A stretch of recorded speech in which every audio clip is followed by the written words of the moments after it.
Bonsoir, chers abonnés, bonsoir.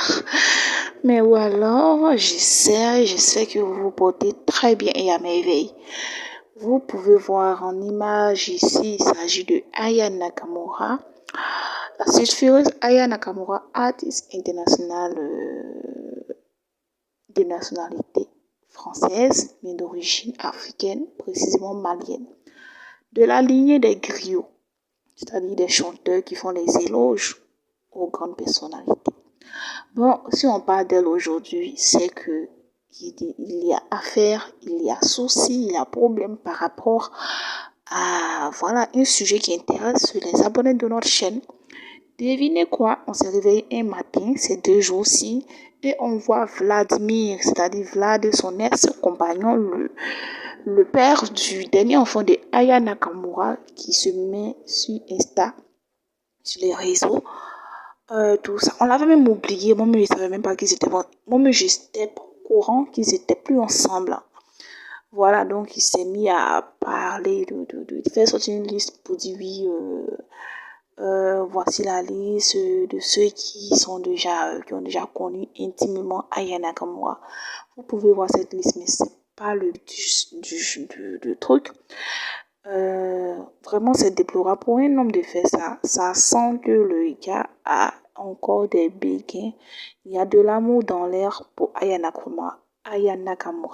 Puisque Aya ne le calcule pas, puisque Aya fait plus rien avec lui. Devinez quoi, ils ne sont plus ensemble depuis un bon moment. Actuellement, Aya Nakamura, donc en allant sur ses réseaux, vous verrez ce que Aya Nakamura fait. Et pendant ce temps, monsieur est en France, bien sûr. Elle en vacances, elle n'est pas allée avec sa fille. Lui, il est avec l'enfant. Donc, il ne sait pas si c'est la jalousie, si c'est le fait qu'elle ne le calcule plus, si c'est le fait que, voilà. Parce que, devinez quoi, personne ne connaissait Vlad. Personne ne connaissait Vladimir. Moi-même, j'avais même pas entendu parler de lui.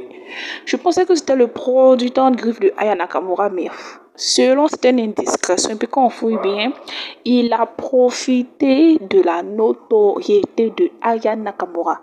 Parce qu'il a commencé à être connu, tout ça.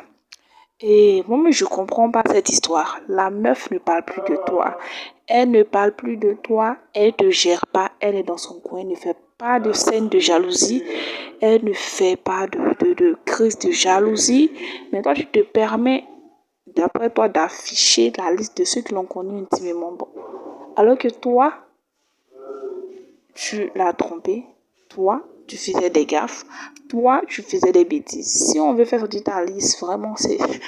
En tout cas, les fans de Aya Nakamura n'ont pas lâché Vlad. Hein. Ils l'ont pas lâché. Ils sont allés à fond. En tout cas, tout le monde est aimé parce qu'on trouve que c'est ridicule. Elle ne le calcule même pas. Elle n'a pas répondu à tout ça. Bon, c'est une star, elle. Elle n'a pas le temps pour ça. Elle vit sa life. Profite Aya Nakamura. Tu as bien fait de garder le silence parce que ce monsieur-là a un chagrin d'amour qui ne finit pas. Dites ce que vous pensez parce que c'est un chagrin d'amour qui n'arrive pas à faire passer. En tant qu'homme-femme, si vous avez déjà vécu cette histoire d'amour où vous êtes jaloux, bien où vous êtes envieux du fait que votre ex-partenaire ne vous calcule même pas tout ça dans sa life. Répondez en commentaire. Est-ce que Vlad est encore amoureux de Aya Nakamura ou non?